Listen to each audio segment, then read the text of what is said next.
दे धडक बेधडक आपल्या परिसरातील ताज्या घडामोडी, घटना, समस्या, विविध क्षेत्रातील सर्वदूर बातम्या पाहण्यासाठी लोकशक्ती लाईव्ह न्यूज चॅनलला सबस्क्राईब करा आणि नोटिफिकेशन मिळवण्यासाठी बेल आयकॉनला प्रेस करा. तुम्हाला सर्वांना छत्रपती शिवाजी महाराज जयंतीच्या हार्दिक शुभेच्छा. जय भवानी, जय शिवाजी, जय महाराष्ट्र.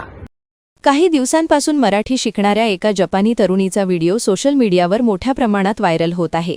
या व्हिडिओत ती तरुणी दररोज एक नवीन मराठी शब्द शिकत त्याचा उच्चार करताना दिसते.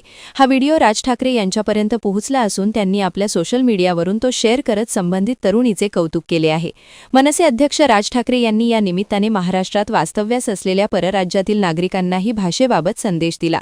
हजारो किलोमीटरवरून येणारे परदेशी पाहुणे महाराष्ट्रात येतात आणि मराठी ही येथील भाषा आहे हे सहज मान्य करतात.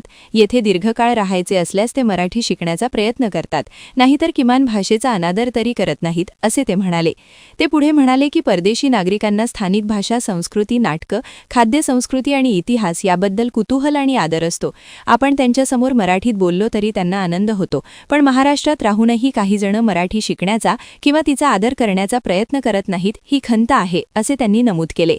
या पार्श्वभूमीवर राज ठाकरे यांनी राष्ट्रीय स्वयंसेवक संघाचे सरसंघचालक यांनाही अप्रत्यक्षपणे सुनावले. भाषाविषयक भूमिकांबाबत त्यांनी स्पष्ट मत मांडत मराठीचा सन्मान राखण्याची भूमिका पुन्हा अधोरेखित केली. जपानी तरुणीच्या प्रयत्नांचे कौतुक करतानाच मराठी भाषेच्या जतन आणि संवर्धनासाठी प्रत्येकाने पुढाकार घ्यावा, असे आवाहनही त्यांनी केले. या विधानामुळे राज्यातील भाषाविषयक चर्चांना पुन्हा उधाण येण्याची शक्यता व्यक्त होत आहे. Today's new word in Marathi. Aikana. In Japanese, 聞いてください. How to say good morning and good night in Marathi and Japanese. In Marathi, Shubha Sakal and Shubha Ratri. In Japanese, Ohayo gozaimasu and Oyasumi nasai. Today I learned two phrases in Marathi. Basa आणि उभा. New phrase in Marathi.